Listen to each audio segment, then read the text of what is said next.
Hello, my name is Patrick Usher, and in this video I want to offer some personal reflections and thoughts on why I think meditation or mindfulness probably not such a good idea as a way of treating POTS syndrome.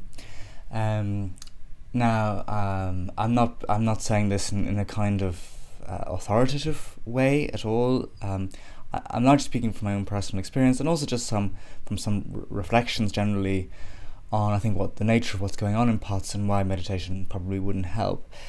But that's not to say that it mightn't help in other ways, in terms of coping or some aspects of emotional healing or enjoying the present and things like that. It's not to say that it wouldn't help with those, or that it mightn't have some positive effect on the underlying mechanisms of POTS. Okay, so I'm not saying that, but I'm just saying that I think there are reasons to think why it wouldn't be the go-to kind of practice.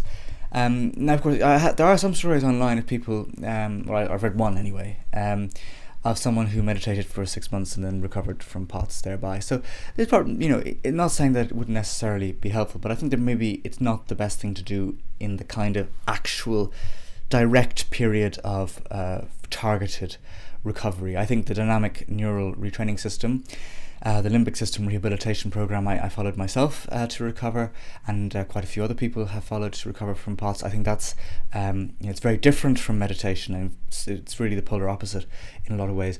And so that I think is the targeted way.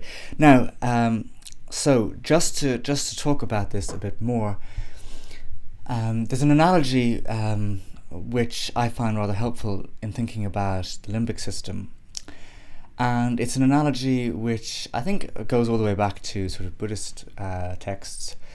And it's also used in a book by the sociologist Jonathan Haidt, Haidt. Not sure how to pronounce his second name, actually. I think that's how you pronounce it. Haidt, maybe. And in his book, The Happiness Hypothesis, which is a very famous book. But anyway, it is about seeing the difference between the rational part of the mind and the sort of more emotional or subconscious, or the limbic system, the flight or fight part of the mind.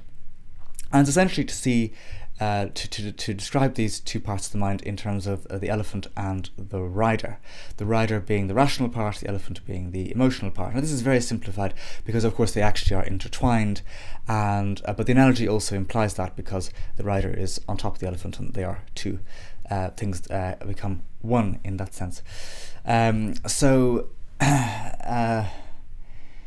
So now, just to use that analogy, so let's say the elephant is the limbic system, rider is the part of the mind that's rational and which observes the elephant, the limbic system. And let's say you have a limbic system which has entered a crisis state, which is the theory I'm putting forward, which is the theory that the DNRS puts forward. The limbic system enters a crisis state, usually because of a physical trauma, such as a viral illness, or some other kind of illness, or surgery, pregnancy, or some kind of psychological trauma, or a combination of all of the above. That happens, okay, and so you have a situation where the elephant is kind of in a lot of pain and screaming and running around and really, really struggling and full of anxiety and really at its last legs, in a way, on its last legs, and very, very frightened and in pain. You can imagine an elephant running around trumpeting away, perhaps. And then you have the rider, which is the observing this. Now, in a mindfulness context, what you're essentially being asked to do in terms of this analogy is for the rider to get down off the elephant for a while and go and sit down somewhere and watch the elephant from a distance with compassion. That's what mindfulness is: noting what the elephant is getting up to, letting it be, and then compassionately waiting for the next thing the elephant has been getting up to. So that's what's kind of happening with mindfulness. And then, but now that would be fine if the elephant weren't in such a bad state. So if the elephant were, sometimes going to happy thoughts, sometimes going to joyful ones, sometimes sad, sometimes anxious, but kind of varied around in quite a balanced kind of way, then actually going over and sitting down and watching that elephant from a distance with compassion is a very good thing to do, and a very important life skill from my point of view, and certainly something that I practice now. But if you have a situation where the elephant is in acute trauma and injured and in pain and running around and screaming, and you're the rider, and you suddenly get off that elephant and you go and sit down and try and observe it, well, you won't be able to, because the pain of that elephant and the screaming of it is so much that it'll be impossible not to get sucked into it.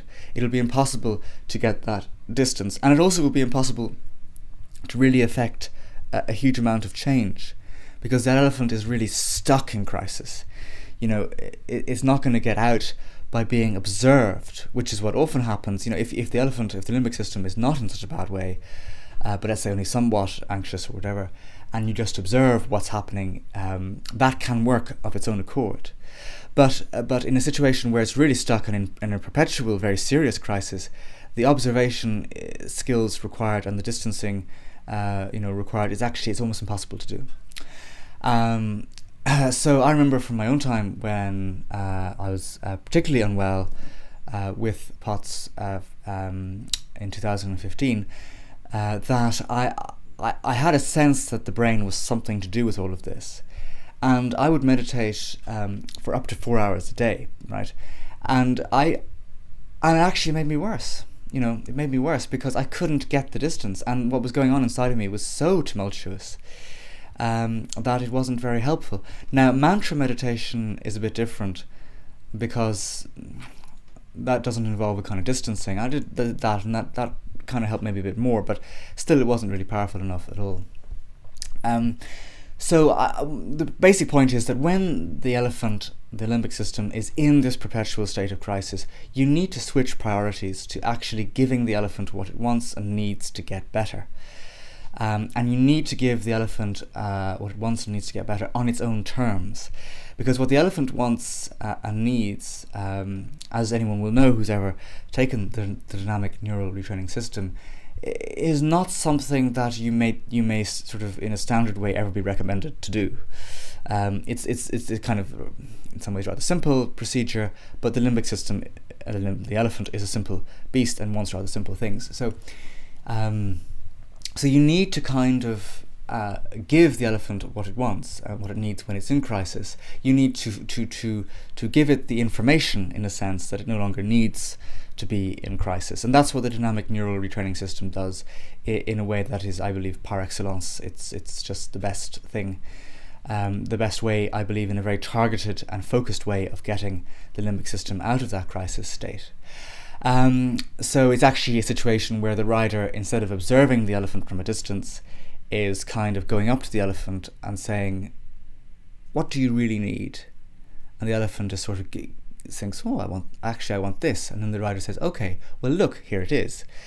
And again, if you ever follow the dynamic neural retraining system, you'll know what I mean. Unfortunately, of course, I can't go into the details of it because that would be plagiarism and wrong from many points of view. So I'm just giving these perspectives as a kind of helpful framework, I hope. So that's really that. Focus on the actual what the limbic system needs, and once you've rehabilitated the limbic system, for all intents and purposes, you're never going to get to a point where, let's say, you're never anxious. I mean, that's just stupid. Anxiety is a very important part of life, and often, unless you've gone into kind of, you've kind of gone into very irrational stuff, or you're in PTSD territory, which is something where the DNRS would also help. Anxiety actually gives you a lot of good information to live a good life. So, so you'll never get to the point where you're going to have like an angelic limbic system, which is perfect, because that would be silly, and you need anxiety in life and things like that.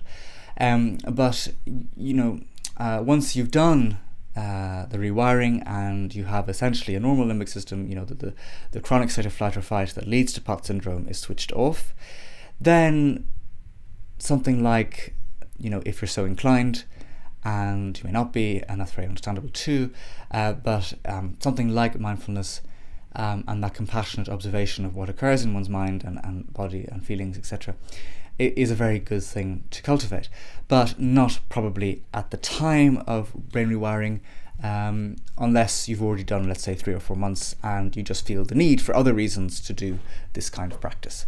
So those are my thoughts on that. I hope they are helpful. A somewhat more niche video, but nevertheless some people may have this as a question, and so I'm just offering my reflections on it. As I say, I could be wrong. I know there are cases of people who, as I mentioned one earlier, who have recovered, I think, by following mindfulness. I know of another case of someone who contacted me who's been making very good progress by following mindfulness-based cognitive therapy, but hasn't recovered yet. But again, it clearly helps. But I think that the DNRS is the most focused and targeted way to solve the root of the problem, basically, is what I'm saying.